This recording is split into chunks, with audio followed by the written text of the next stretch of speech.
हाँ बेटा, स्क्रीन नजर आ रही है? Yes sir. यस ठीक है, गुड। बिल्कुल टाइम से है मैं ना। यस ये सर। ये वाली एक्सरसाइज चली थी बेटा। मैंने कुछ नेक्स्ट क्वेश्चंस। हाँ बोलो, कोई डाउट है? सर ये वाला पेज हो गया था। ये वाला पेज हो गया तुम्हारा? अगले पेज पे थे? यार वो वाला पेज ले लेते हैं। यहाँ काफी क्वेश्चंस कर लिए थे हमने। ये वाला पेज था है? यस कोई बात नहीं, ये वाला भी ले लेते हैं।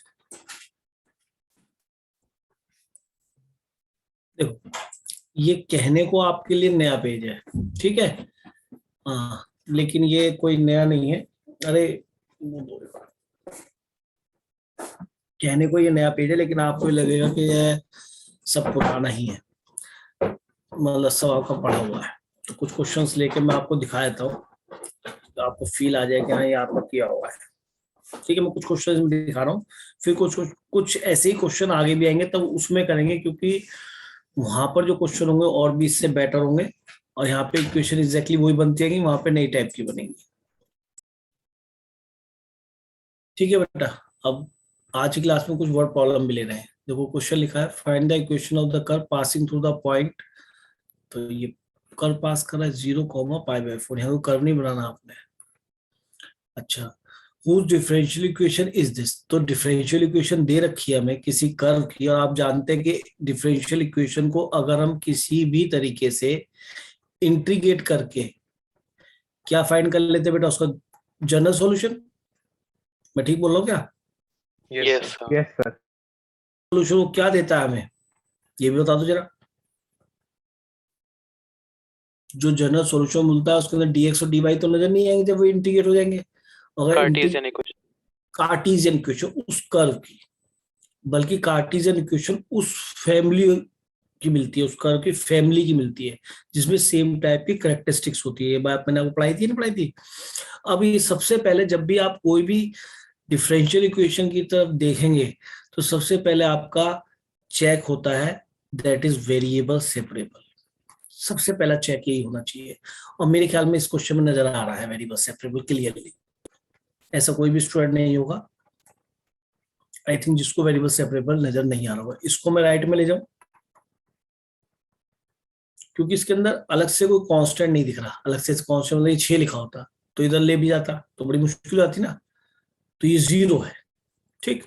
तो हमने वेरिएबल सेपरेबल में चले गए। अब डीएक्स के साथ किसको रखोगे, एक्स वाले वेरिएबल, तो sine x upon cos x ले गए हम नीचे, ये डीएक्स रहा। ये सॉरी, ये नहीं, डी वाई वाला इधर ले जाएंगे, तो minus sine y upon cos y. तो इससे आसान क्वेश्चन शायद ना मिले, क्योंकि वेरिएबल सेपरेट हो चुके। तो जैसे ही मैं इसे इंटीग्रेट करूंगा बोथ द साइड, तो dx और dy तो खत्म हो जाएंगे। ये कितना बन गया बेटा, 10x। और 10x का इंटीग्रेशन क्या होता है बेटा, log sec x। सही, ये भी 10y बन गया, तो क्या लिखूं, log sec y, प्लस क्या लिखूं, c या log c? Log log very good बेटा, ये रिजल्ट आ गया log of sec x equal to log of, plus वाले न्यूमरेटर में दिखाई दो, और जो माइनस में आ रहे हैं ना ये माइनस साइन, तो उसको डिनोमिनेटर में ले जाओ। ये लॉग की प्रॉपर्टी होती है। On comparing we have sec x equal to c sec y। तो ये हमारा उस कर्व की फैमिली का इक्वेशन आ गया, because c is what, c is parameter. ठीक है सर, पैरामीटर ना। तो ये हमारा जनरल सॉल्यूशन आ गया, दैट इज जनरल सॉल्यूशन।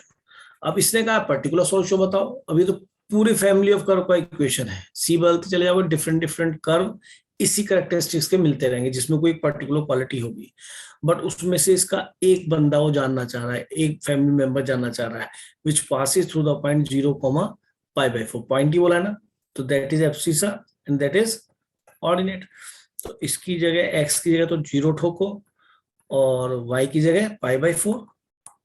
तो ये पर्टिकुलर सॉल्यूशन तो बढ़ रहे हैं, ये √2 हो गया। c की वैल्यू √2 फिर से यहाँ रख देंगे, ठीक है, नहीं चलेगा? Yes. That is particular solution. तो मेरे ख्याल में इतनी बातें हम कर चुके हैं कि हमें अब इसमें कोई दिक्कत आनी नहीं चाहिए। क्लियर हो गया शायद? Yes, sir. बहुत इजी यार, मतलब मैं समझता हूँ कि अगर हम कुछ क्वेश्चंस कर लें प्रॉपर वे में तो कोई दिक्कत ही नहीं आएगी कि नहीं क्वेश्चंस करने में। तो मतलब ऐसा ऐसे इंटीग्रेशन इंडेफिनिट कर रहे हो वो भी बिल्कुल टुच्चे लेवल का, इससे कहीं ज्यादा बेटर लेवल के हमने इंडेफिनिट क्वेश्चंस में करें। चलूं आगे बेटा? Yes. नोट कर चुके? गुड। अच्छा, अब देखिए, अगर कांस्टेंट के नाम पे जीरो दिखाई देना तो वेरिएबल सेपरेबल जनरली चला जाता है। तो मैं इस एनसीईआरटी के इस क्वेश्चन को भी देख रहा है, इसको थोड़े और अच्छा सा क्वेश्चन उठाता हूँ। जैसे कि सीबीएसई ने दिया है तो वो एनसीईआरटी से भी कई बार वो अलग क्वेश्चन देते हैं, लेकिन अगर हम इस क्वेश्चन को देखें तो ये एनसीईआरटी का भी है और सीबीएसई का भी है, और इस तरह क्वेश्चन हम पीछे कर चुके हैं। कम से कम डिफरेंशियल इक्वेशन इस टाइप की हम कर चुके हैं। हाँ भाई, क्लास में कौन कौन है पहले उससे पूछूंगा, आज देखें कि कुछ पढ़ाया हुआ बच्चों को याद है भी या नहीं, या सब ऐसे ही चल रहा है। मैं नेसरी मेहनत ही करे जा रहा हूँ। हाँ जी, नया रिद्धि है क्लास में? नहीं, रक्षिता है। अच्छा, और कौन है? मृदुल है, नमन है, कुशाग, हर्षिता है, देव अरोड़ा जी, आज आपका नंबर है। बताओ बेटा क्या करना है इसमें? देव अरोड़ा बोलो जल्दी। Sir, है बस पर्टिकुलर सॉल्यूशन निकालना है, तो पर्टिकुलर के लिए वो इनिशियल वैल्यूज देगा, उसने दे रखी है, और dx और dy को हटाना है और कार्टेशियन इक्वेशन पे ले जाना है। घबरा क्यों रहे हो? अरे गलती तो बोलोगे बेटा। सबसे पहले कौन सा मेथड लगाने की कोशिश करोगे इंटीग्रेट करने के लिए? variable अभी बोला था separable. मैंने वेरिएबल सेपरेबल। तो do you think variable separable कि सर लॉग में फंसा हुआ है dy बाई dx, पहले सर इसको अलग तो करो। कैसे करूं? किसे बदलूं? देव, एक्सपोनेंशियल में जी सर. बदल के बताओ। एक्सपोनेंशियल में इसका बेस क्या है? ई। तो सबसे पहले तो लिख लो बेस ई बराबर लगा दो। अब ई के साथ dy बाई dx नहीं आएगा, तो ई तो लेफ्ट में, तो राइट में किसको ले जाऊं? dy by dx। अब ई की तो पावर लिखी जाती है, एक्सपोनेंशियल तो वो कौन बच गया? पूरा का पूरा 3x प्लस 3x 4। plus 4. मैं इस क्वेश्चन को मोस्ट इंपॉर्टेंट मानता हूँ बोर्ड पॉइंट ऑफ व्यू से। 2014 जो नजर आ रहा है सेम ऐसा ही क्वेश्चन बन जाएगा, 2 नंबर में, 3 नंबर में, और कुछ भी नहीं है। 4x प्लस 3y, बताओ क्या करा? कुछ भी नहीं। और ऐसा तो मैं करता हूँ, एक बार एक्सपोनेंशियल को लॉग में बदला था, इसमें लॉग को एक्सपोनेंशियल बदला है, क्या क्लासेस में कर चुका हूँ। अब वेरिएबल सेपरेबल हो जाएगा कि हाँ सर अलग से कांस्टेंट नहीं दिख रहा, तो ज्यादातर हो जाता है। तो डी, जैसे आपने ई को तोड़ा, प्रोडक्ट में लिखा था, अरे प्रोडक्ट करके लिखा हुआ है आपने, इसको कर ले ब्रेक, तो शायद नजर आ गया, डीएक्स को उधर ले जाइए। बताओ क्या वेरिएबल सेपरेबल नजर आ गया? Yes Yes, sir. sir. ये इसके साथ तो एक्स वाले वेरिएबल रखो। मेरे ख्याल में तो सब बच्चों को लॉग को एक्सपोनेंशियल में कन्वर्ट करना या एक्सपोनेंशियल लॉग में कन्वर्ट करना आ गया होगा यार, इतनी बार बात हो चुकी है। Yes sir. Yes sir. Yes, sir. जल्दी कर देते हो यार, ऐसे मत सोचो, मत डराओ मत। जब डी Four एवरेज y. चलो ठीक है, 4y कर लेता हूँ। ले, मतलब मुझे मत डराओ, अगर तुम ये भी नहीं करोगे तो यार बड़ा दुख सा होगा मुझे। अब इंटीग्रेटिंग बोथ द साइड कर दूं, वेरिएबल सेपरेबल तो हो गए, डीएक्स के साथ एक्स पहुंच चुका, वाई के साथ डी। अब इतनी समझ होनी चाहिए, इसे न्यूमरेटर में ले जाओ यार, ई की पावर एक्स न्यूमरेटर में फॉर्मूला होता है। क्या हमारे स्टैंडर्ड फॉर्मूले हैं ये सारे? यस सर, ई की पावर ए एक्स प्लस बी लिखा है, और एक्स प्लस बी में तो ए से डिवाइड कर देते हैं, तो ई की पावर एक्स है नहीं है, ई की पावर एक्स का ई की पावर एक्स अपॉन क्या लिख दूं बेटा? 3 चलेगा? ई की पावर एक्स का ई की पावर एक्स अपॉन में क्या लिखो बेटा? Minus minus. और मन कर रहा है कि कांस्टेंट सी लिख लो, बस पता है क्यों सी लिख रहा हूं? क्योंकि बाद में वाई एक्स जीरो पे वाई जीरो यूज करना है, नहीं करना सी निकालने के लिए, तो बाद में सी डायरेक्ट ही आएगा, सीधा रख देंगे, कैसा रहेगा? Yes, sir. ये तो हो गया। कैसा कौन सॉल्यूशन बोलते हैं बेटा इस सॉल्यूशन को? General. general solution. और उससे पूछा है पर्टिकुलर, देखो मैंने कहा था ना वर्ड वो यूज कर दिया, पर्टिकुलर सॉल्यूशन कर दिया उसने। आपने एक्स को भी जीरो डालना है, आपने वाई को भी जीरो डालना है, रख दो प्रॉपर वे में लिख के दिखाना बोर्ड्स में। तो सी की वैल्यू कितनी आ गई भाई? 1/3 तो क्योंकि ये तो 1 बन जाएगा और ये बन जाएगा 1, तो ये -1/4 इधर आ जाएगा, तो प्लस का 1/4 हो जाएगा। सी की वैल्यू कितनी आ गई बेटा? 7/12। उठा के इसमें रख दो, ऊपर लिख देता हूँ, सोल्यूशन लिख दूं ऊपर।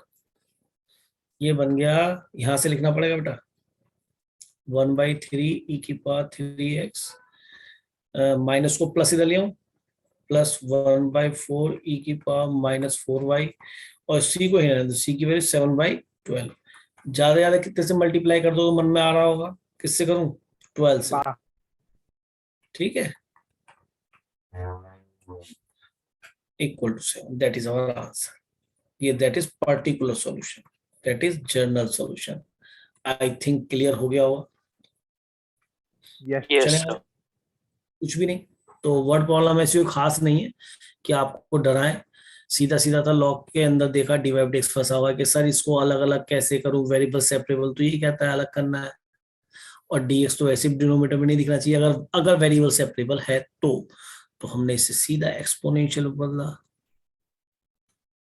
तो उससे हमें दिखा कि अभी भी साथ साथ है कि आप प्रोडक्ट से ब्रेक कर दो, ब्रेक कर दिया, खत्म। फिर तो dx इधर आ गया था, dy इधर चला गया था, क्वेश्चन इज ओवर।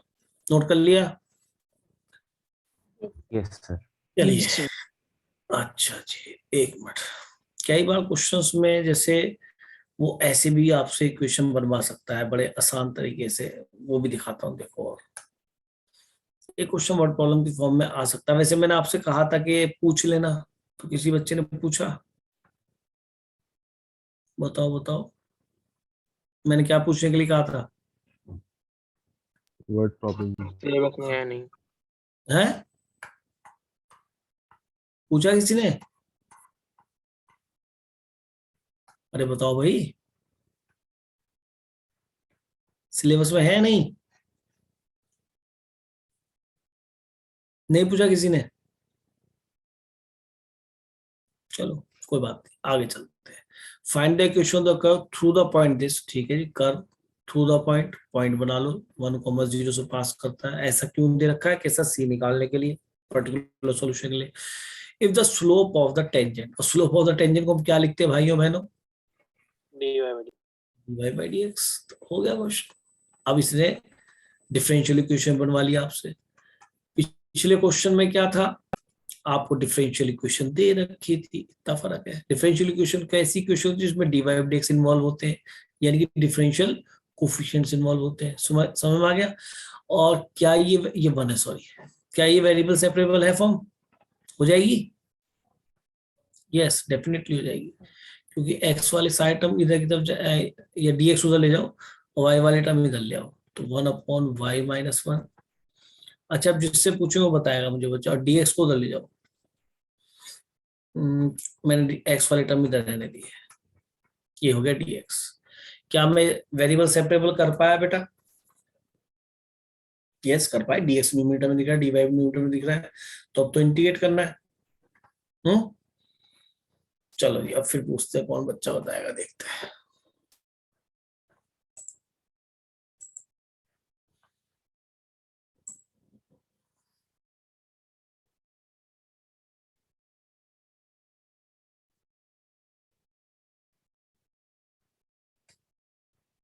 प्रशांत गौतम, बोलोगे बेटा? बोलोगे बेटा कैसे करेंगे? सक्षम, बोलोगे बेटा? सक्षम आर्या? सर मैं बताऊं? सक्षम आर्या बोलेगा? सर मैं बताऊं? नहीं, मैं नहीं। मैं कौन है? सर कुछ आगे। कुशाल नहीं। शुभान तोमर, आप बोलोगे बेटा? Yes sir. बोलो तो शुभान तोमर। सर y वाले में लॉग की प्रॉपर्टी लग जाएगी। लॉग नहीं, आराम से आराम से। इसका क्या रिजल्ट बनेगा? इंटीग्रेशन बनेगा लॉग मॉड्यूलस में -1। log of y-1। चलो, इसमें क्या दिखाई देगा बेटा? इसे कैसे करोगे सक्षम? नहीं, प्रशांत गौतम। चलो रक्षिता, आप बताओ। सर इसके फैक्टर्स बना लेंगे x x+1, फिर सर पार्शियल मेथड हो जाएगा। Good, very good, very good. Factor बन रहे थे इजीली और पार्शियल भी हो रहा है इजीली। क्यों, ये याद आया अप्रोच या नहीं? Yes, sir. ये 1 है, सॉरी सॉरी सॉरी सॉरी, शायद आप देखो मैंने सिखाया था ये 2 लिखा हुआ है और ये 3 लिखा हुआ है, तो कम वाला पहले लिखो, एक ज्यादा है तो एक का डिफरेंस। फिर ये भी सिखाया था 3 इंटू, अगर 5 लिखा हुआ है तो कम वाला मतलब 3, ज्यादा वाला मतलब 5 सॉरी, डिफरेंस कितना है इनके बीच में? 2 का, तो 1/2 से डिवाइड करो, चेक करो, 5 इधर जाएगा, 3 इधर जाएगा, 3 इंटू 5 आएगा और ये 2 ऊपर से पूरा कैंसिल हो जाएगा। ये बता देते डिफरेंस आगे लिख देते हैं, यार ऐसे कर लो। Whether there is another method, क्या, मेकिंग परफेक्ट स्क्वायर, तो वो भी ठीक है। +1/4 -1/4, तो मेरे हिसाब से पार्शियल में जल्दी काम हो रहा है, जो कि मैं यहाँ पे कर भी चुका हूँ, जिसके लिए टीचर को भी ये ए और बी की फॉर्म में लिख के दिखाने की जरूरत नहीं है, क्योंकि हम डिफरेंशियल इक्वेशन क्वेश्चन कर रहे हैं, इंटीग्रेशन का नहीं कर रहे। इतना टुच्चा क्वेश्चन तो इंटीग्रेशन का भी नहीं आएगा। ये log of x minus log of x + 1 से क्या डिवाइड करूं, और अब आपका मन करे सी लिखो या log c लिख लो, क्योंकि मुझे तो सी में आंसर log c में आंसर देना ही नहीं, पर चलो तीनों log देखे तो मैं log c लिख लिया, कोई चलेगा? Yes, sir. तो थोड़ा अच्छा रहेगा, log y - 1। तो आप देख रहे हैं इंटीग्रेशन कितना इजी है, जो प्लस में है उन्हें मल्टीप्लाई में ऊपर लिख दीजिए और जो नेगेटिव है उसे डिनोमिनेटर में लिख दीजिए, लॉग का आर्गुमेंट कंप्लीट हो जाएगा। अब लॉग को कंपेयर कर लीजिए। अब यहां से किससे पास होता था? 0 0 था क्या?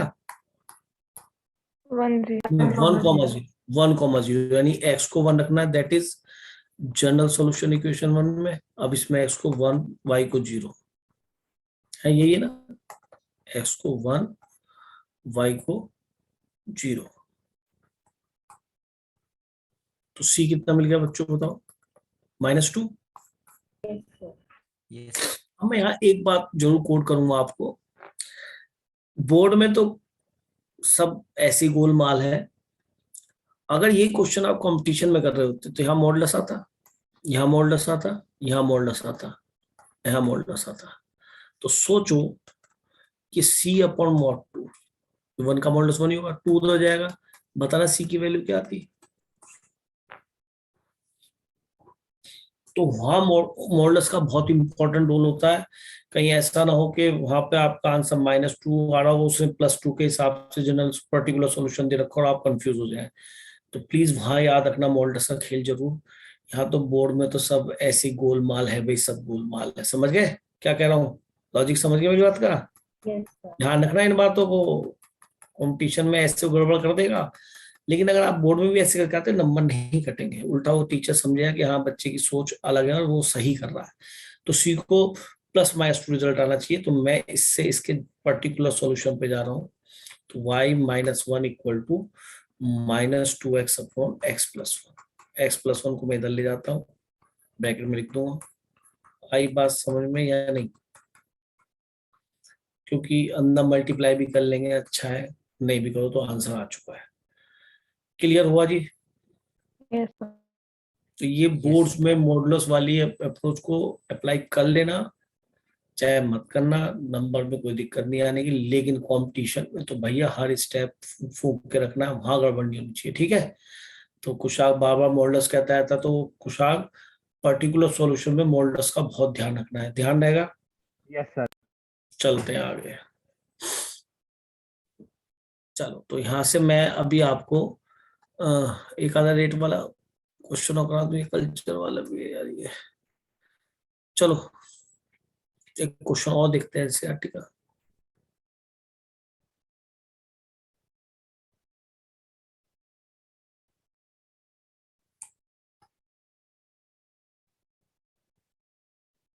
क्वेश्चन नंबर 50 हो गया वर्कशीट का, है ना?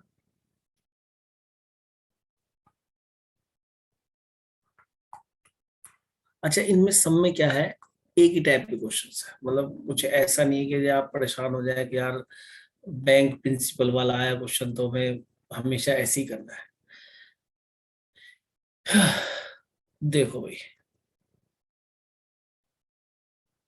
क्या कह रहा है क्वेश्चन, पहले इसको पढ़ लें ध्यान से। कहता है in a bank principal increases at the rate of 5% per year ठीक, an amount of 1000 is deposited with this bank, how much will it worth after 10, यानी 10 साल बाद उस पैसे की कीमत कितनी होगी। यानी आपको अमाउंट पूछा है, प्रिंसिपल 1000 है, अब तुम कहोगे सर हमने तो 10th क्लास में 8th क्लास में कर रखा है, कौन सा formula, amount equal to principal 1 + r/100 की पावर है। मैं ठीक बोल रहा हूँ या नहीं? Yes sir. Yes, sir. Sir ये 12th में कहाँ से आ गया, क्या चीज है? तो 8th क्लास का क्वेश्चन है एग्जैक्टली। अब बच्चे से पूछे कोई e की पावर 0.5 तो 8th क्लास में नहीं होता था, पहली चीज, पर ये कोई मेरी बात का जवाब नहीं है। दूसरी बात, एक कमी है क्वेश्चन के थोड़े से लिखने में, उसे 5% पर ईयर कंटिन्यूसली बोलना चाहिए।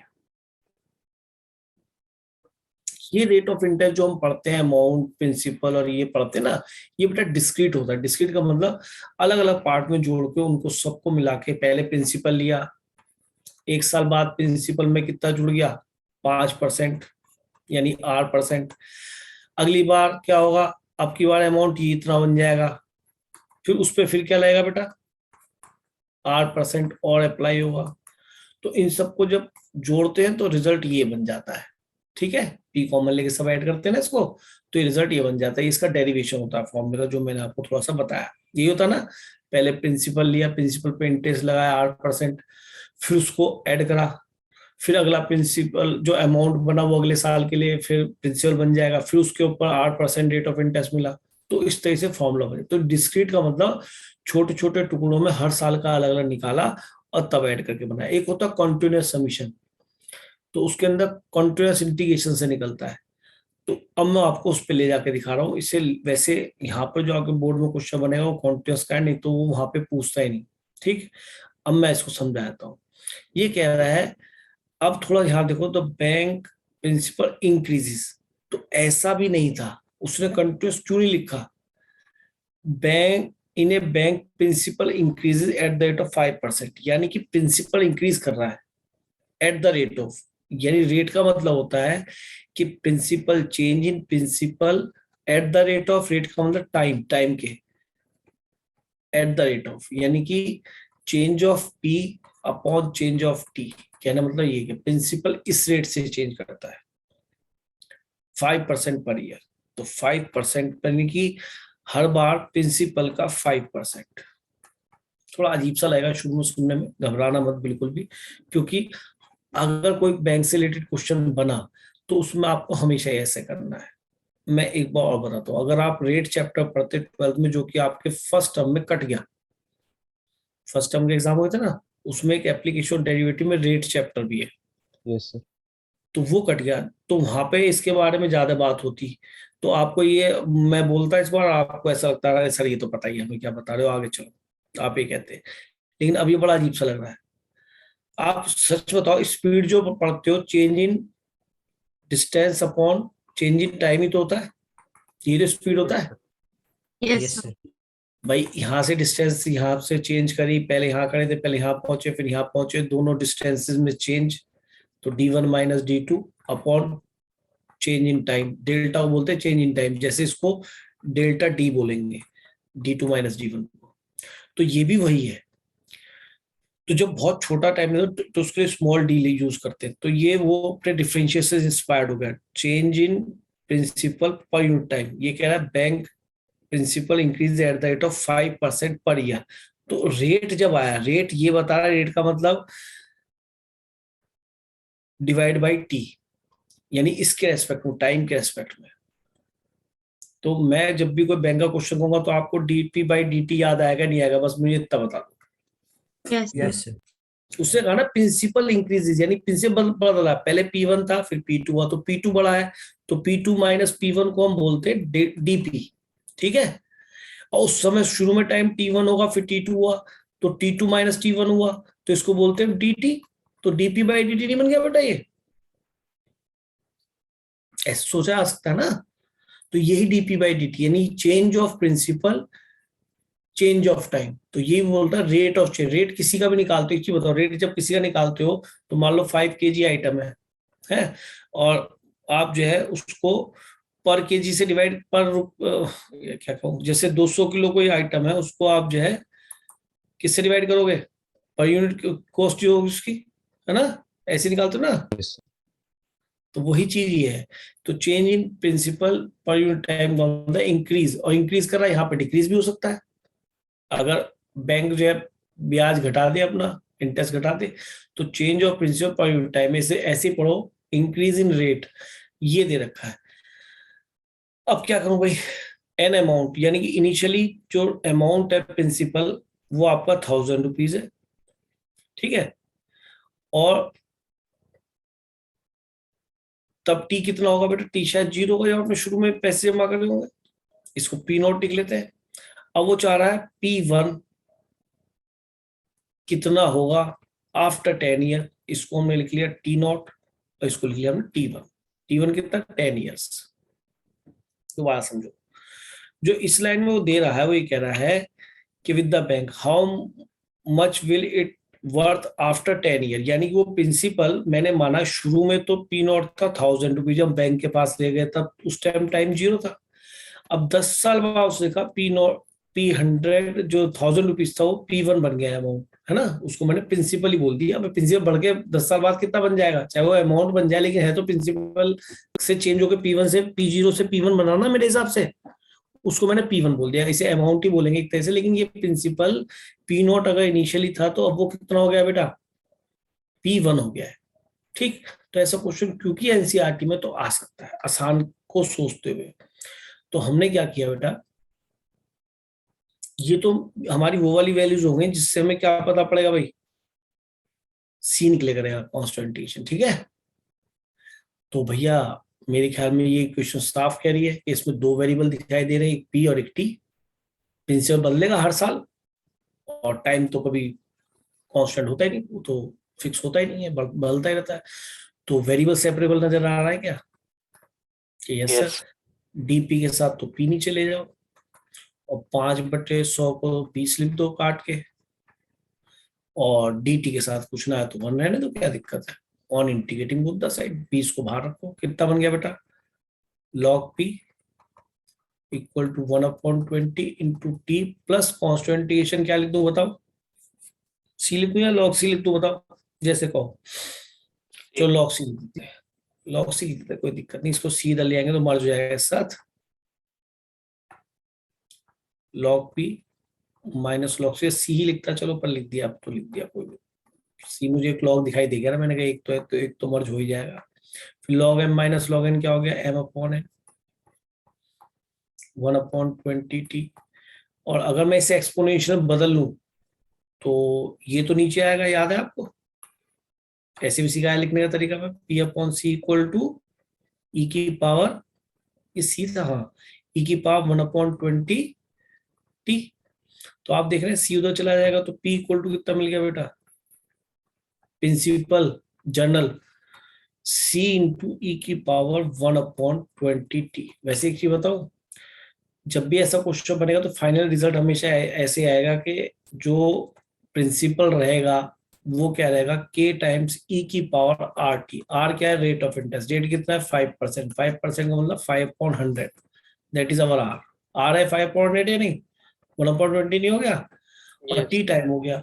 तो p और t में ये कंटिन्यूअस जब प्रिंसिपल यूज होगा तो ये वाला फॉर्मूला होता है। वैसे आपने 10th क्लास वाला 8th क्लास वाला पढ़ रखा है। यहाँ पे ये p प्रिंसिपल है, a अमाउंट है, यहाँ पे जो p प्रिंसिपल है after time t eight the rate ये बनता है। अरे प्रिंसिपल तो आगे जाके नया प्रिंसिपल बनेगा, हर साल के बाद बनता जाएगा नया नया, और उसके अंदर जैसे जैसे रेट ऑफ इंटरेस्ट जुड़ता चला है, नया प्रिंसिपल बढ़ के मिलता चला जाएगा। अरे वही प्रिंसिपल तो बढ़ के मिलेगा। तो टाइम की वैल्यू अगर मैं यहाँ बढ़ाऊंगा तो मुझे नया प्रिंसिपल मिलेगा, टी को अगर मैं यहाँ बढ़ाऊंगा तो 1 साल बाद प्रिंसिपल मिलेगा। क्या बन जाएगा आपका प्रिंसिपल, आप उसे अमाउंट बोलने लगे, मुझे फर्क नहीं पड़ता। टी को 2 रखूंगा तो 2 साल बाद क्या प्रिंसिपल बनेगा। तो ये के कांस्टेंट है, ठीक है। जैसे कि हमारे यहाँ पे क्या है, सी कांस्टेंट, तो हमेशा यही फॉर्मूला बनेगा सब कुछ करने के बाद। इसलिए मैंने क्या कहा, log c ही लिख लेना ताकि आपको याद रहे। तो इसको स्टार मार्क कर लो, log c ध्यान रहे, तो हम एग्जैक्टली ऐसे ही सॉल्यूशन पे पहुंचेंगे। ठीक बेटा, अब सोचो, अब आपको समझ में आ रहा होगा कि यहाँ पर इसने क्या क्या दे रखा है भाई, हमें सी के लिए बात करनी ना कि सर दे रखा है, इसने कह रखा है पी 1000 रुपीज था, तब टी कितना था बेटा 0। ये तो इक्वेशन आ गई, जनरल सॉल्यूशन है। तो सी की वैल्यू कितनी मिल गई बेटा, 1000. सी की ये 1 बन गया, तो सी की वैल्यू आ गई 1000। तो हमारा जो क्वेश्चन था कन्वर्ट होके यहाँ पहुंच गया। सी की वैल्यू 1000 रख के हमने प्रिंसिपल अपना निकाल लिया, प्रिंसिपल इक्वल टू 1000, के की वैल्यू आ गई इस हिसाब से, इसके हिसाब से। ये रेट ऑफ इंटरेस्ट के डिपेंड करेगी कितना पैसा आपने ज्यादा जमा करा, पी पे डिपेंड कर रहा है ना, पी कितना रखा शुरू में उस पर डिपेंड करता है। 1/20t।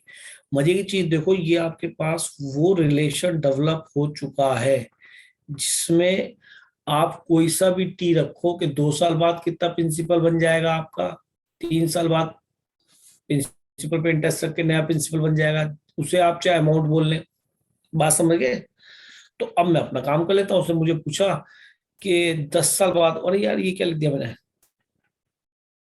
अच्छा ये तो पूछा है 10 साल बाद कितना अमाउंट बन जाएगा या प्रिंसिपल बन जाएगा, तो रख लो टी की वैल्यू। ये वो रिलेशन आ गया जो हमें टी और पी में कुछ भी पूछेगा तो बता दूंगा, एक जरूर बताया मुझे।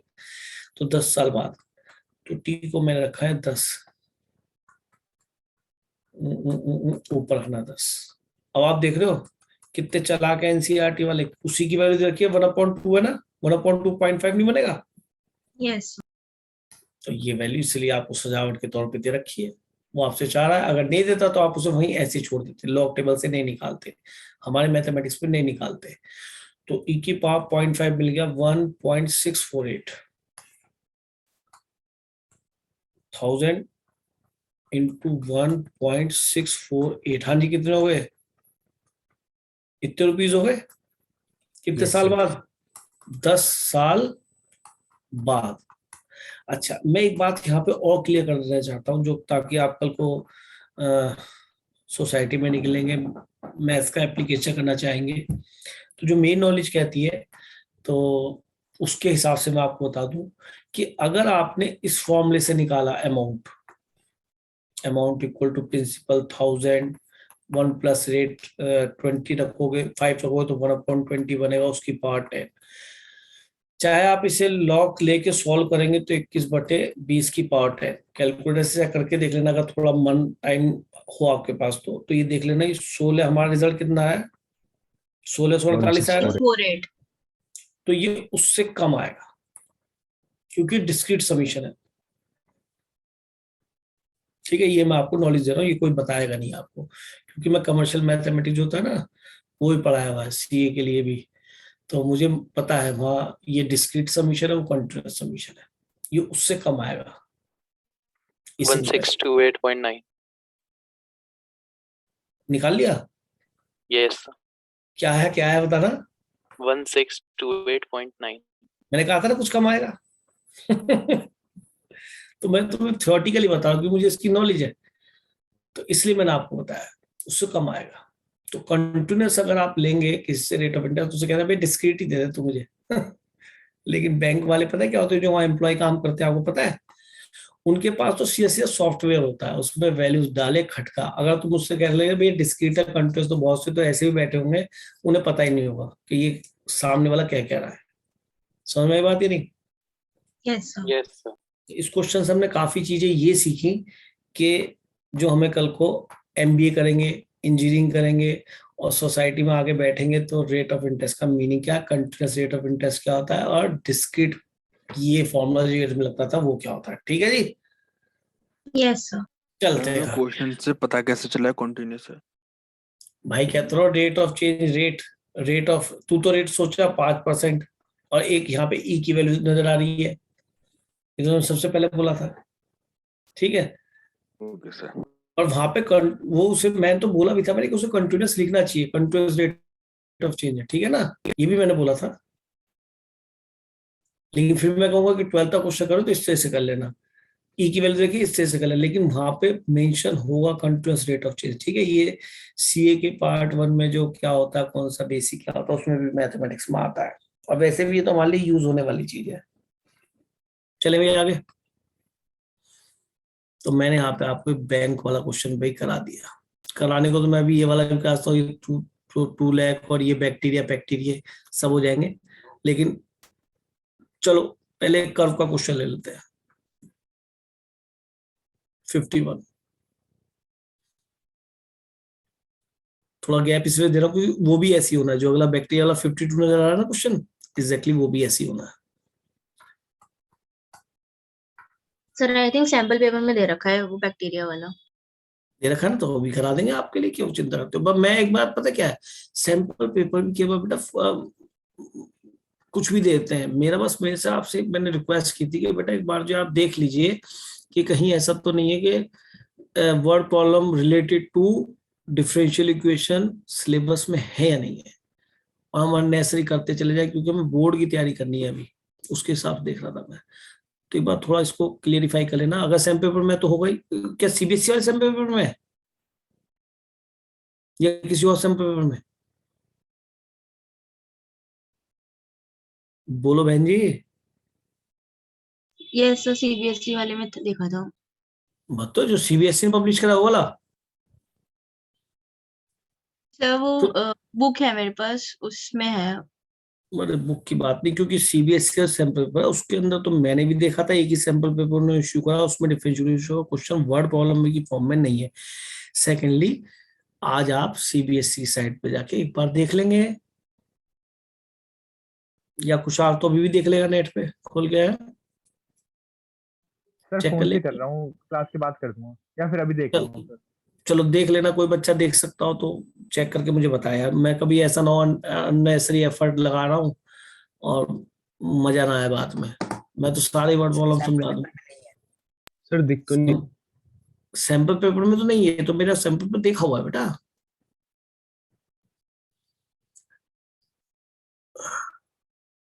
चलो अब एक क्वेश्चन और से, फिर उसके बाद आगे चलेंगे। Find the equation of the curve, ठीक है जी। Passing through the point, that is the point 0, -2, इससे पास करता है। Given that at any point का मतलब ही क्या होता है, variable point x y. Any कोई भी, तो कर्व पे कोई भी पॉइंट कौन होता है, x y. In general point हो गया उसके ऊपर, पर्टिकुलर पॉइंट नहीं, पर्टिकुलर पॉइंट ये जो फिक्स होता है।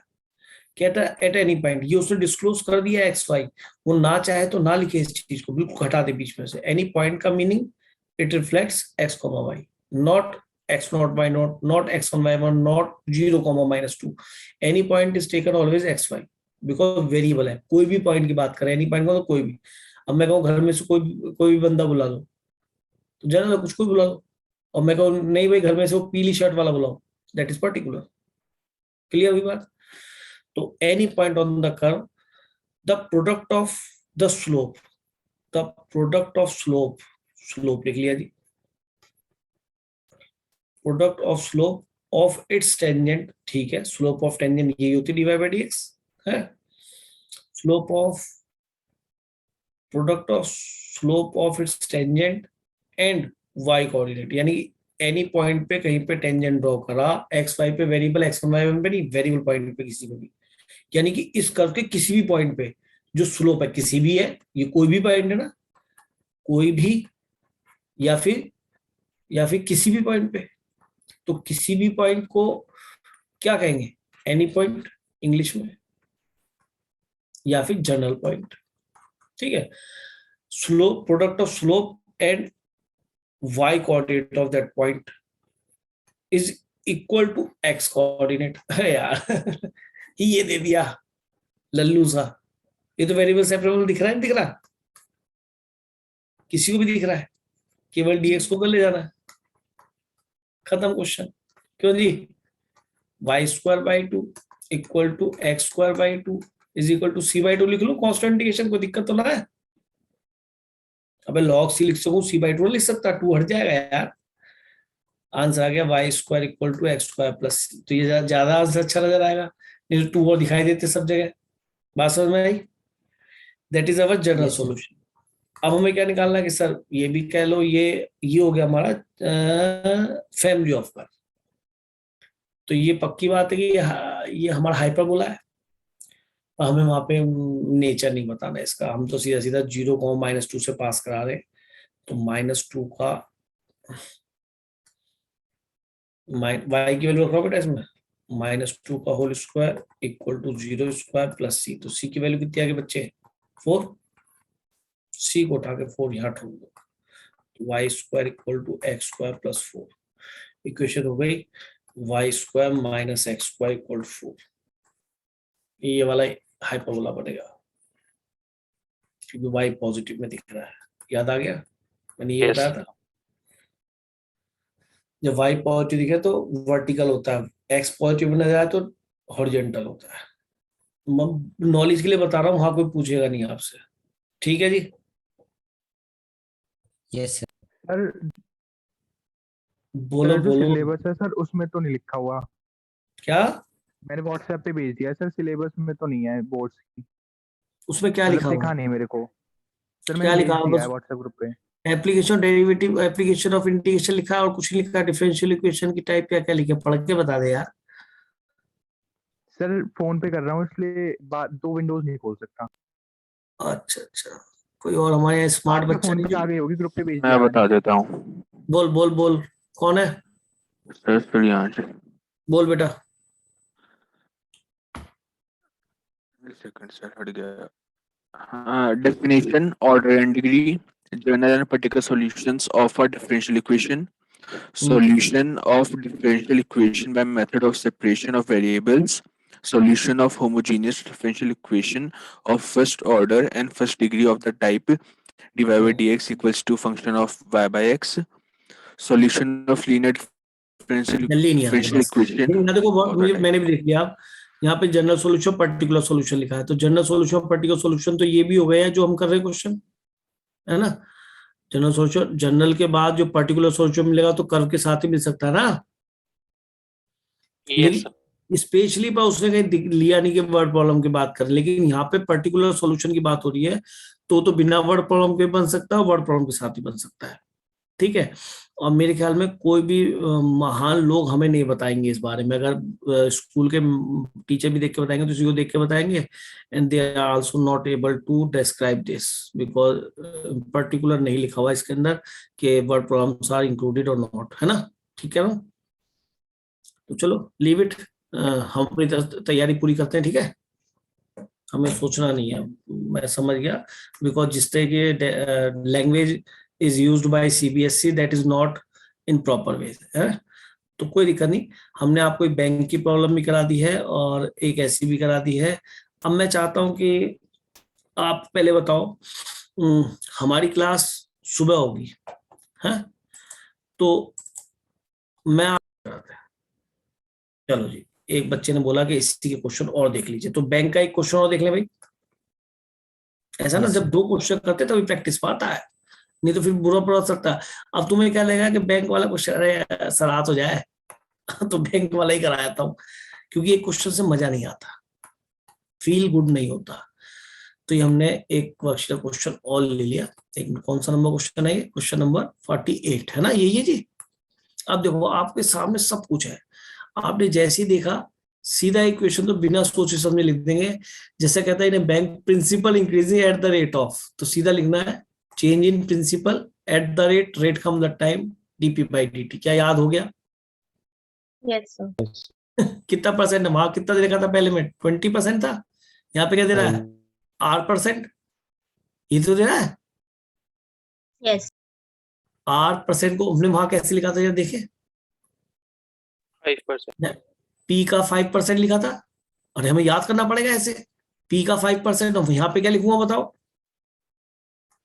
P का R%. P का R%, तो P इंटू R/100 चलेगा। Yes. ये जब तक चीजें नहीं सीखोगे तो वहां पे डरते रहोगे, क्वेश्चन करने में डरोगे। यहाँ P की वैल्यू, इसने R को आज रखा, मैं करूंगा 20 दिया था। तो इन्हें bank principal increases at the rate of R% per year. ठीक है, पर ईयर ही होता है। Find the value of R। ओए होए, इस बार ये R पूछा दोस्त। इफ ₹100, यानी कि P कभी 100 था, डबल इटसेल्फ, यानी कि शुरू में P0 ले लेते हैं, जब T0 था कितना? 0, और डबल हो जाएगा तो P की वैल्यू P1 बन गई। कितनी हो गई डबल होने के बाद? 200। सब बच्चे जानते हैं 100 का डबल 200, और कितने टाइम बाद वो बन जाएगी। एग्जैक्टली वही क्वेश्चन मैंने प्लॉट कर दिया है नहीं?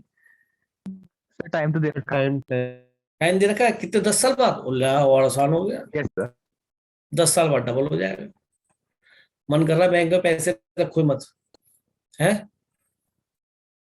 अगर 100 रुपए यस सर। इस रेट से डबल होंगे तो आज हमें पता पड़ जाए कंटिन्यूसली किस रेट से डबल होने वाले हैं।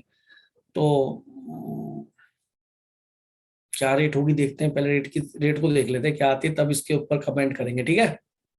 क्यों? सर वैसे भी 10 साल बहुत लंबा है, डबल है।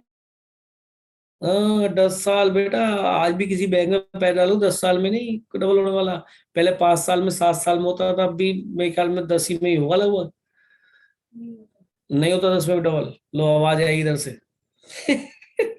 ठीक है, इसलिए लोग म्यूचुअल फंड, शेयर्स और ये सब लेते हैं और फिर उसमें पैसे डूबने की भी वो रहते हैं, है ना? इससे बढ़िया खा पी लो, पढ़ लिख लो, मजे लो लाइफ में, ठीक है ना? वो ज्यादा बेटर है। बैंक में रख के तो वहां बेटा थोड़ा सा जंग लगेगा, और तुम क्या यूज करोगे उसे? कोई और यूज ना करे कभी, है? Yes yes sir. इसलिए खा पी लो यार, मजे लो। चलो जी, अच्छा डेफिनेटली आर तो फिक्स ही होगा, तो आर वर्क्स एज कांस्टेंट। कभी आर को भी इंटीग्रेट करने लगो, वैसे भी साफ दिख रहा है पी और टी में आप डेरिवेटिव लिख रहे हैं, पी और टी में, तो इसका मतलब क्या होगा कि सर पी और टी वेरिएबल है। तो आर से मत घबराओ, वेरिएबल सेपरेबल की तरफ झांको, एक पी से लो, पी डीपी को पी के साथ रखो और टी को अलग रखो। तो आर अपॉन 100 को मैंने बाहर रखते हुए डी टी को इधर कर लिया। तो अब आज से इतना डर नहीं लग रहा हो, क्योंकि इससे पहले हमने जो क्वेश्चन किया था उसमें भी कुछ ऐसी कहानी बनी, दिख रहे हो 1/20 बाहर आ गया था ना?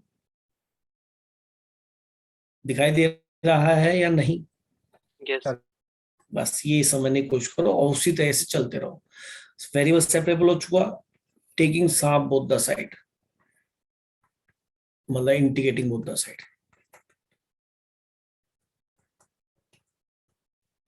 ये क्या बन गया जी आपका लॉग पे? बिल्कुल वैसी कैलकुलेशन करना, आर बोर 100 टी के एस्पेक्ट में कर रहे हैं तो 1 का टी बनेगा, प्लस सी ना लिखे क्या लिखोगे, क्या पढ़ाया था? Log c. इसको ले जाएंगे हम लेफ्ट में सॉरी, तो ये लॉग कितना बन जाएगा? पी अपॉन सी, तो डायरेक्ट चलेगा बेटा। यस। अब इसको एक्सपोनेंशियल बदल लो। कैसे बदलोगे? कि सर ये तो आता है यार, P upon C equal to क्या बन जाएगा भाई? ई की पावर आर अपॉन 100। तो C equal P equal to C की पावर आर अपॉन 100t। मैंने कहा था इसी फॉर्म का आएगा, प्रिंसिपल इक्वल टू के ई की पावर आर टी, वही आ रहा है, ठीक है नहीं? आर अपॉन 100 रख दो उसे, तो बस यही आर अपॉन 100t कर लग रहा हूँ, जो रेट की बात कर रहे हैं परसेंटेज से। तो अब हमें सी के लिए कार्रवाई करनी है। आर को मत देखना, आर तो निकालना बाद में, आपको सी निकाल के आर की फॉर्म में चल लेना क्वेश्चन को, ठीक है? तो जब पी 100 था तो टी 0 था, यानी कि पी की वैल्यू मैंने पी नॉट को 100 बोल दिया। उस केस में टी कितना था जी? कि सर 0 था, सबको 0 कर देगा, टी को 0 रखेंगे, तो सी की वैल्यू क्या आ गई जी? 100। कि सर क्वेश्चन काफी हद तक हो चुका पूरा, तो यहां से स्टार्ट कर दो, दोबारा से इस पे आओ। अब किसकी वैल्यू रखना चाहोगे आप? इस पे नहीं, सॉरी किस पे? इस पे 1 में तो रखते हैं। तो P इक्वल टू 100 e की पावर R अपॉन 100 t हमारा आ गया relation, that is the particular solution. यानी कि जो हम कहते हैं कि प्रिंसिपल इक्वल टू के, वो के 100 मिल गया, वो इस पे डिपेंड कर रहा है कि आप शुरू में कितना पैसा जमा कर रहे हैं बैंक में, ठीक है? ये वो एक पैरामीटर ऐसा था, ई की पावर आर अपॉन 100t, यानी ये हमेशा फॉर्मूला यही रहेगा, याद कर लो यही बनेगा। लेकिन कौन बच्चा याद करेगा? जो ये भी याद करेगा कि सी ना लेके लॉग सी लो। समझ में आया बात? नहीं तो कैलकुलेशंस को आप बहुत गंदे तरीके से करेंगे, हो सी से भी जाएंगी, ये मेरा मैथमेटिक्स कहता है। लेकिन जब चीज याद रहती है तो वो हेल्प करती है ज्यादा है। तो ठीक है, कोई बात नहीं, हम आगे चले। उसने मुझसे पूछा क्या कि 200 रुपए 10 साल में हो जाता तो रेट ऑफ परसेंट बताओ। तो ये तो वही क्वेश्चन है जैसे speed equal to distance upon time. 3 variable है कि सर स्पीड डिस्टेंस दे टाइम निकाल दूंगा, टाइम डिस्टेंस दे दे स्पीड निकाल दूंगा, स्पीड टाइम दे दे डिस्टेंस निकाल दूंगा। ये तो कहानी है। पी एक आर एक टी है, अरे ऐसी फॉर्मूला भाई, पी है आर है और टी है। तो भैया सोचो क्या दे रखा है कि सर ये 2 चीज दे रखी है, पी और टी दे रखी है कि 10 साल बाद प्रिंसिपल 200 रुपए हो जाता है तो कितना रेट ऑफ इंटरेस्ट है? कि सर पूछो इससे, ये बताएगा ये तो ड्राइव किया आपने फॉर्मूला, तो रखो किसकी वैल्यू, पी की तो रख दो, 200 हो गया प्रिंसिपल हमारा। ई की पावर आर कितना बच्चों निकालना है आर सर, टी निकालना है। कितना 10 साल बाद, तो सर क्वेश्चन इज ओवर। यहाँ के बच गया 2 इक्वल टू ई की पावर आर बाई 10। अब जा देखो वैल्यू क्या दे रखी है, लॉग log 2 का बेस ई, ठीक है, तो हम इसे log में बदल लें, ठीक है। तो log में कैसे बदलूंगा कि सर तरीका आपको पक्का याद है, बेस में रखो और सर ई के साथ ये दोनों है, इसे जुदा कर लो, जुदा से मतलब अगर लेफ्ट में ई ले लिया है log के साथ तो इसको r/100 को यहाँ लिख लो, दूसरी तरफ आर्ग्यूमेंट बचा हुआ लिख दो। और तेरी ये log 2 टू द बेस ही इसलिए सजावट से दे रखा है, देख रहे हो, आई बात समझ में, 0.6931 0.6931 r/100। लो जी, r इक्वल टू आ गया 6.931।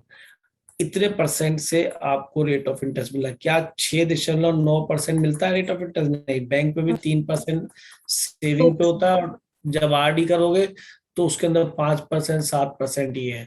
जीपीएफ में डालोगे तो उसके अंदर 8% है, 7 से कुछ कम। और जो लोन लेने जाओगे तो 7% है होम लोन पे, और अगर जाओगे कमर्शियल लोन लोगे तो कम से 10% जाएगा, पर्सनल लोन लोगे तो 11% जाएगा, गाड़ी के लिए लोगे तो 11-12% के आसपास जाएगा। क्योंकि बैंक भी कमा रहा है। तो 7 नोट तो यही तो डबल तो होगा ही नहीं 10 साल में कभी पैसा, और ये तो कंटिन्यूस है। थोड़ा ज्यादा ही पैसा बनना चाहिए था, 100 रुपए का 200 नहीं, डिस्किट वाले से तो और भी कम रह जाएगा। तो देख लो, आज तो मैंने तुम्हें जो है पूरा बैंक का हिसाब किताब समझा दिया है। Yes sir. मेरे ख्याल में एक क्लास बढ़िया थी। आज के ये 2 क्वेश्चंस आप याद रखें, इजी बहुत है, एक बार पढ़ेंगे, लिंक करना खुद पड़ेगा बेटा। मैं जो करा रहा हूँ, और अगर आप इसे लिख रहे हैं और प्रॉपर वे में नहीं लिख रहे बिना सोच समझे तो कभी याद नहीं रहेगा। नेक्स्ट क्वेश्चन पे आ जाए बेटा। तो ये हमने बहुत अच्छा करा कि हमने लॉग के मतलब इसके दोनों क्वेश्चन करे। आपने 49 करा था शायद अभी, ठीक है ना? क्या सर 48 49 भी तो हो गया ना, 50 किया था। 50 क्या था, तो 49 तो कर लोगे, इसमें 1000 आ गया डबल करने के लिए, यस सर। यस ठीक है। अब तो बताने की जरूरत नहीं है इसको, नो 2 तो बहुत है यार, है ना। तो अब 5 वो वाला क्वेश्चन तो शायद ना हो पाए, जो तुम कह रही हो ना, वो कौन सा वाला, ये वाला करना चाहते हो, ये जो क्या है ये? Yes sir. हाँ यस सर, ये कौन यस सर बोल रही है, बहुत जो बोल रही है आजकल, हर्षिता, अरे बोलिए सर। Yes sir. बहन जी, इसमें कम से कम 10 मिनट ले जाए क्वेश्चन में। और देख, अब तू ये ऐसा बोलती है, तो मेरी प्रिय छात्रा है, तेरी बात को रख तो लूं पर मन ना कर रहा, बता कराऊं? सर अगर टाइम नहीं तो रहने दीजिए। मेरी बहन हो तो 2 मिनट में जाएगा, टाइम तो लगने का ना। अगर तू साथ दोगे तो मैं अगर करके भी छोड़ तो तुम निकल लोगे। देखो क्या लिखा है, पहले जरा ध्यान से सब बच्चे क्वेश्चन पढ़ लो।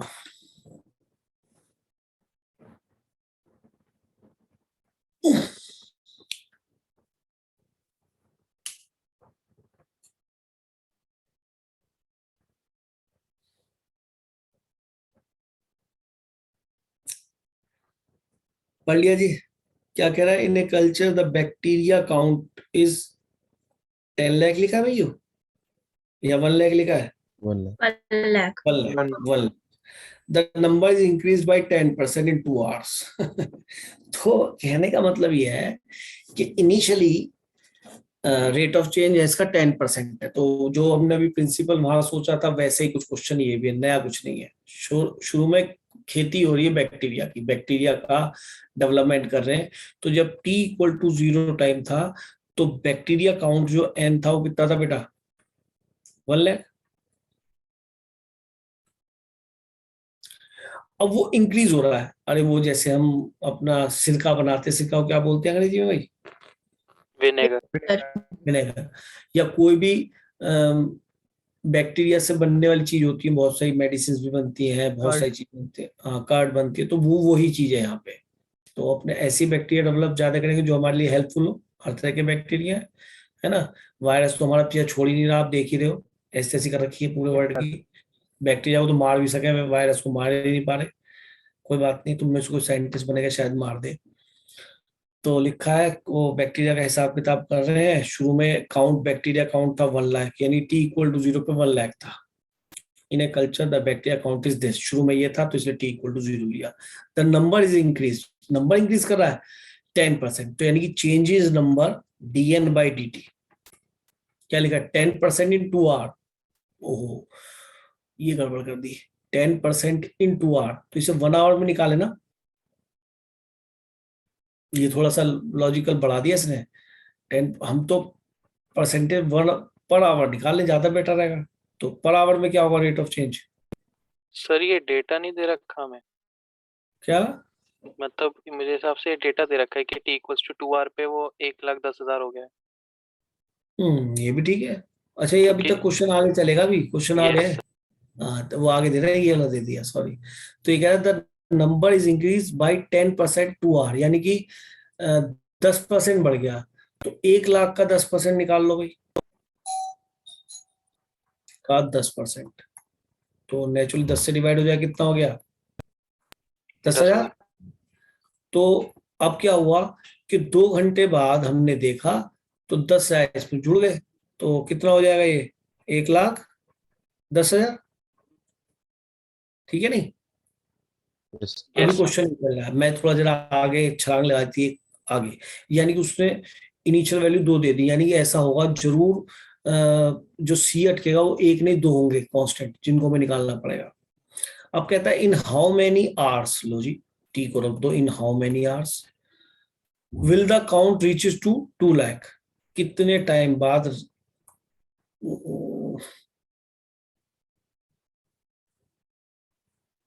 कितने टाइम बाद ये काउंट 2 लाख हो जाएगा, तो टाइम पूछा है। तो we should have an equation between n and t so that we can put value of n to get t। आती बात समझ में? जैसे कि हमने इससे पिछले क्वेश्चन में किया था कि हमें आप जो है r और t में p में रिलेशन दे, तो हमें आप इनमें से कोई 2 वैल्यू दे तो हम pc निकाल देंगे, यही बात है नहीं? yes, तो ये वो वाली बात कर रहा है। तो इसलिए कहा कि मुझे जब 2 लाख हो जाए n, तो समय बताओ कितने समय बाद हो जाएगा, तो यानी मुझे n और t में रिलेशन चाहिए, नहीं समझे? तो ठीक है, n और t में रिलेशन निकालते। आगे दिया है जो मैं तुम्हें शुरू में लिख गया, मैंने आगे में लाइन पढ़ ली थी, कह रहा है if the rate growth of bacteria, rate का मतलब क्या होता है? Change of number of bacteria with respect to time. Rate हमेशा यहाँ पे टाइम के लिए यूज होता है, ठीक है, पैसे के लिए यूज नहीं होता। हमने चाहे वो बैंक वाला क्वेश्चन का, चाहे वो ये किया, तो रेट चेंज का मतलब यहाँ पे टाइम है। तो change of number of bacteria per unit time is directly proportional to the number present. ओहो प्रोपोर्शनल है, ये तो आप 10th से पढ़ते आ रहे हैं, प्रोपोर्शनल n के प्रोपोर्शनल है। और शायद डी के भी इसी तरीके से होता है, अगर केमिस्ट्री थोड़ी सी पढ़ी हो तो। yes, याद आ sir. रहा है? डी के नहीं कहते वो रेडियम का जो होता है, भूल रहा हूँ। तो ये कह रहा है जितना चेंज होगा वो नंबर ऑफ बैक्टीरिया काउंट पे डिपेंड करेगा उस समय। जितने ज्यादा नंबर ऑफ बैक्टीरिया होंगे उतना तेज डीके हो जाएगा। डायरेक्टली प्रोपोर्शनल है भाई। तो ये वाली बात मेरी कितनी ठीक बैठ गई कि जो 2 ये क्यों दे रखे हैं, 2 ये क्यों दे रखे कि सर 2 कांस्टेंट आएंगे, 2 रिजल्ट यूं दे रखे, तीसरा तो पूछ रहा है, तो देखो प्रोपोर्शनलिटी कांस्टेंट लगाना पड़ेगा। आगे याद, तो dn/dt। और ये सुनो, बैक्टीरिया वाले क्वेश्चन हो या ऐसे कल्चर वाले क्वेश्चन हो, या कोई चीज ग्रोथ कर रही हो या कोई चीज डाउन कर रही हो, डायरेक्टली प्रोपोर्शन तो हमेशा नंबर के साथ ज्यादातर आता है। तो ये k टाइम्स ऑफ n कर दो, एक k प्रोपोर्शनलिटी कांस्टेंट लगाया। क्या ये वेरिएबल सेपरेबल दिखाई दे रही है? यस सर बिल्कुल दिखाई दे रही है। 1/n इधर ले जाओ, k इधर ले जाओ, dt, t वाला वेरिएबल विचार नजर नहीं आ रहा, उसको 1 ले लेंगे। अब क्या करें, टेकिंग साब बोथ द साइड, ये क्या बन गया जी log n, और ये kt, क्योंकि हमारा बैंक वाला एक क्वेश्चन है, बस यहाँ पे k/100 होता था वो, अरे p का k/100 नहीं होता था। yes, जब देखो dp/dt p times of rate, और यहाँ पे हम क्या कर रहे हैं dn/dt। तो मतलब याद रहेंगे एक दूसरे से क्वेश्चन दोनों, इसीलिए जैसे क्वेश्चन रखे। और प्लस सी ना लिख के फिर मैं भी इसमें याद रखूंगा, log c रखूंगा, सुनाई दे गया? अब इसको मैं इधर ले जाऊं क्योंकि फॉर्मूला भी बन रहा है, तो log m minus log n लग जाएगा, नहीं लग जाएगा बेटा kt। तो log c by n equal to K T आ गया। वैसे ऊपर लिखने में दिक्कत आएगी n को, e की पावर में n लिखो। by c है। अरे वो तो देखी जाएगी, मैं कुछ और सोच रहा हूँ। मैं पता क्या सोच रहा हूँ कि मुझे वैल्यू जो रखनी है वो लाखों में रखनी है। चलो रख लेंगे, देखी जाएगी। अब कैंसिल इसको किस में कर लूँ है बेटा? हो जीरोस कैंसिल हो जाएंगे। हाँ मतलब चलो इक्वल टू क्या लिख दूँ, e की पावर के के टी, तो वही आ गया रिजल्ट। जैसे प्रिंसिपल इक्वल टू के टाइम्स सी टाइम्स e की पावर आर टी। अरे वही यार, वही तो परसेंटेज चेंज, वही चीज तो हो रही है एग्जैक्टली। Yes yes sir. अगर ये डी के हो रहा होता तो यहाँ माइनस आ रहा होता बस, तो प्रोपोर्शनल क्वोशेंट नेगेटिव होता। तो ये बन गया कि जी घबराना नहीं है बिल्कुल भी। करना क्या है कि सर एन और सी के लिए काम करो कि ये तो हमारा जनरल सॉल्यूशन आ चुका कि सर टी को 0 रख के एन को लाख रखो, टी को 0 एन को लाख, एन को तो लाख रखा और टी को रखा हमने 0, तो 0 बन गया। तो सी की वैल्यू आ गई सी इंटू 1। अरे 0 यार तो 0 हो जाएगा ना, सी तो आ गया कितना 1 लाख, ये आधा काम हो गया।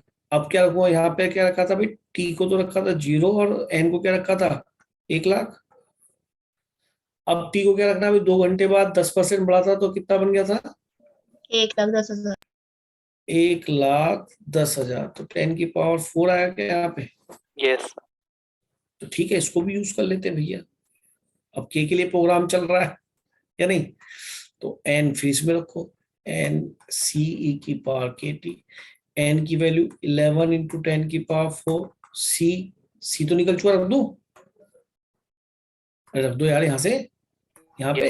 यस तो ये आ गया बेटा 10 की पावर 5, ई की पावर के फॉर काइट हमें निकालना है, टी फॉर टाइम कितना था, कितने साल बाद था, 2 साल बाद।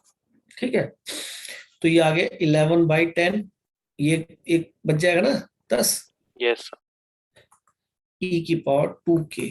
और भैया मेरे गड़बड़ हो गई। अब ई को आपको फिर से लॉग बदलना पड़ेगा, तो लॉग बेस में कौन जाएगा, E ई, आर्गुमेंट में कौन आएगा, 11/10। Very good. और ये क्या बच गया, बाकी बचा 2k। समझ आ गई? तो k की वैल्यू भी हमारे पास आ गई 1/2 ऑफ, ये 1/2 डिवाइड में ले जाओ, 1/2 of log base E L. हमसे कुछ दे रखी है, इससे कोई वैल्यू नहीं, दूसरा कुछ भी ना दे रखा, हमें क्या निकाल रहा है, वो पूछ क्या रहा है। अच्छा, बड़ा दुष्ट है ये, यूज ही नहीं होगा। उसे टी की वैल्यू पूछिए ना यहाँ पे, कब, जब 2 लाख बन जाए। तो ठीक है, मैं ये सारी कहानी यहाँ रख देता हूँ और अपना एनसी का रिलेशन निकाल लेता हूँ, एन और टी का। तो ये जो इक्वेशन थी अब कन्वर्ट हो गई, एन सी की वैल्यू कितनी आई थी भाई, 10 की पावर 5, ई के की वैल्यू क्या आई थी, हाफ लॉग 11/10 बेस ई है into T, that is our relation between N and T final. अब क्या करना है कि उसने पूछा है कि जब एन कितना हो जाएगा 2 into 10 की पावर 2 into 10 की पावर 5, तो मुझे आप सर टी बता दीजिए। तो we must have a relation between N and T, that was found, तो कोई प्रॉब्लम ही नहीं है। तो एन की वैल्यू दो इसी में, और 10 की पावर 5 ई की पावर हाफ लॉग, थोड़ा यहाँ पे लॉग के लिए तैयार होना चाहिए बच्चा ढंग से, और into T for tiger Shroff. इससे अलग है, इसके आर्गुमेंट में नहीं है, टी अलग से है ना, टी तो अलग से था ना, के था फिर अलग से मल्टीप्लाई, टी टी ऐसे देखो। तो ये तो पूरा गया 2। अब ई की पावर, एक काम करें, चलो एक काम करें, लॉग में ही लिख लेंगे 11/10 इंटू टी, यही है जी। सर इसकी पावर, बोलो बोलो। सर पावर में ले जाते हैं, log 11/10 की पावर t/2। मैं सोच रहा था कि यार है, हाँ, एक प्रॉपर्टी और होती है, उससे जल्दी हो जाएगा, तो लॉग मतलब तो भी हो जाएगा। मतलब एक ई की पावर होती है ना लॉग, आपने पढ़ी है, यस सर। क्या रिजल्ट होता है? एक बोले क्या, 2 की power log x to the base 2, power में और बेस में दोनों ये बेस सेम हो, ये तो पावर वाला बेस, ये लॉग वाला बेस, दोनों सेम हो, रिजल्ट क्या बचता है? x। खूब यूज करा यार। Yes sir. Yes sir. तो मैं एक काम करता हूँ, ई की पावर लॉग से जाएगा टी पे नहीं जाएगा, खोचू कभी टी पे रूट लगा रहा था, लॉग की बात है ये, हर जगह हाफ ऊपर उठा के रख दे। समझ में आई क्या कह रहा हूँ? यस। लेकिन यार एक कलेस हो गया, हाँ कुछ भी ना हो कलेस, ये बेस ई है, नहीं यार इसका टी फंसा हुआ भाई Yes, sir. इसे Yes, पावर sir. में लिख लें, है। होल पावर में लिख लेंगे। हाँ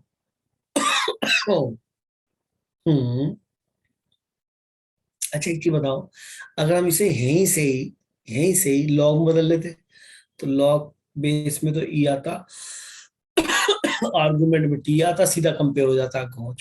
चलो एक मिनट, इस पे चर्चा होनी चाहिए, calculation is the most important part of any question. अगर हम ये भी नहीं चर्चा करेंगे तो बेकार है। दोनों मेथड से करेंगे। सुनो जी, मैंने यहाँ देखा, एक तो इसने बताया कि सर ये अगर 2 की पावर 3 × 6 लिखा है, तो क्या हम इसे 2 की पावर 6 लिख सकते हैं? बोलो बोलो। यस। अब 6 × 18 अब भी है। तो मृदुल ठीक बोल रहा है कि सर एक काम करो, इसे ऐसे लिख लो। अब पता नहीं कौन से रास्ते से कहाँ पहुंचने वाले हैं। ठीक है जी। और ये वही हो गया, दोनों ये बेस और लॉग का बेस सेम, तो क्या बच गया? 11/10 की पावर 1/2। टी आ गया भाई हमारा, टी कितना आया? 2 × सर √10। आगे नहीं आएगा, हाँ? पावर Two- में पावर में ही रहेगा। ओहो जल्दी। मैं कह रहा था टाइम, इससे मैंने हर्षिता से कहा था, मैंने कहा रुक जा, टाइम ज्यादा लगेगा इस क्वेश्चन में। और ये लड़की तो जो है ना, अब कितना हो गया भाई? लॉग तो लेना ही 11 पड़ेगा। लॉग तो अभी भी लिखना पड़ता। तो मैं कहता हूँ हाँ, अगर लॉग ले तो बच जाते हैं t/2, तो लॉग लेना नहीं पड़ेगा, सीधा लॉग बदल दो ना। क्या होगा? लॉग बेस में क्या आएगा? 11/10, आर्गुमेंट में कौन जाएगा? 2 और t/2, तो t की वैल्यू निकल गई। लो बहन जी, सुंदर मिल रही है वैल्यू तो 1.1 बेस। अरे आंसर मिला लेना भाइयों बहनों इसका। अच्छा पहले इसको नोट कर लो। देखो मैं तो यहाँ घर पे बैठा हूँ और क्वेश्चन कर रहा हूँ। बात यह है कि जब आप कर रहे होंगे एग्जामिनेशन में कर रहे होंगे, अगर ऐसी कैलकुलेशन आती है तो यानी कि ये आपने पहले कर रखी होनी चाहिए, नहीं तो वहां पे नए नए प्रैक्टिकल करने लोगों तो वहां क्वेश्चन नहीं होगा, आप डर जाएंगे। नोट कर लिया यहाँ तक या नहीं? Yes sir. तो मैं जरा एक कैलकुलेशन और लिख दूं यहाँ पे। मैं यहाँ पे क्या क्या सोच रहा था कि अगर हम इसको दोबारा से यहाँ ले जाए, कैसे भाइयों बहनों? 2 की पावर, क्या पता और गंदा बन जाए, या क्या पता अच्छा बन जाए, क्योंकि देखो मैं केमिस्ट्री तो पढ़ाता नहीं, इसको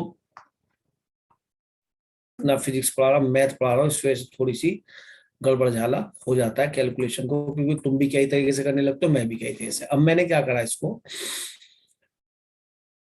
ये ठीक लिखा है यहाँ तक तो कोई दिक्कत ही नहीं है। यस अच्छा, और सुंदर करने के लिए मैंने हाफ ऊपर ले गया, तो √1.1 हो गया, × t लिखा हुआ है। ओहो नहीं कर पाएंगे ऐसे, क्योंकि और फंस जाएगा। मैं पता क्या सोच रहा था कि इसके ऊपर लॉग लगाओ, पूरे के ऊपर, तो लॉग यहाँ आएगा, बेस ई आएगा, आर्गुमेंट में 2 जाएगा, और लॉग √1.1 हो × जाएगा। t। आ तो गया, हो तो गया। अरे किसी की पावर में कुछ लिखा है, कुछ भी लिखा है, तो आप अपना एक लॉग लाएंगे, ये वाला बेस इसी बेस में जाएगा, इन दोनों को अलग करेंगे, तो इसको उठा के मैंने अलग फेंका, आर्गुमेंट में 2 आ गया। अब तो शायद टी दिखने लगा मुझे, क्या दिख गया? log 2 टू द बेस ई, और ये अपॉन में आ गया log कितना? √1.1। ठीक है नहीं? अच्छा अब यस। सोचो, अब सोचो, अब सोचो ये क्या बन गया कि सर ये तो बन गया, दोनों का बेस ई है, या भाई Yes. हाँ, तो एक लॉग की प्रॉपर्टी होती है लॉग ए बी और log B and log C B. अगर ये दोनों बेस सेम हो जाए तो हम इसे क्या लिख सकते हैं, log log to 8 the to the base base C. c। A to the base c, ये दोनों बेस हट जाएंगे और log a to the base c बन जाएगा। तो दोनों बेस सेम है यस तो ऊपर वाला तो आर्गुमेंट में चला जाएगा, ये बेस में आ जाएगा। और आंसर वही है बेटा, सेम है। लॉग की एक और प्रॉपर्टी होती है, बच्चे तो घबरा गए होंगे, एम की पावर एन हो तो एन आगे आ जाता है, और यहाँ पी की पावर क्यू हो तो क्यू किस में आता है, डिवाइड r में। by q। ठीक है नहीं, Yes, तो sir. मैं डिवाइड Yes, में sir. जब लाऊंगा तो यहाँ पे डिवाइड में आएगा 1/2, तो पलटी मार के कहाँ चला जाएगा, ये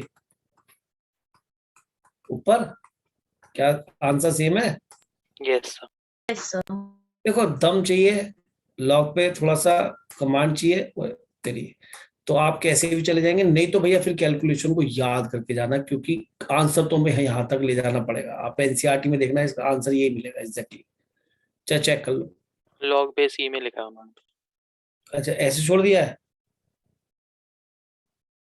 2 to the base ये छोड़ दिया, ये Yes, sir. मतलब मतलब हाफ आगे ले. हाफ आ गया, तो मैंने तो और बेटर लिख दिया है यार। ठीक है, Yes, sir. अब हम क्लास को ओवर कर दें भाई।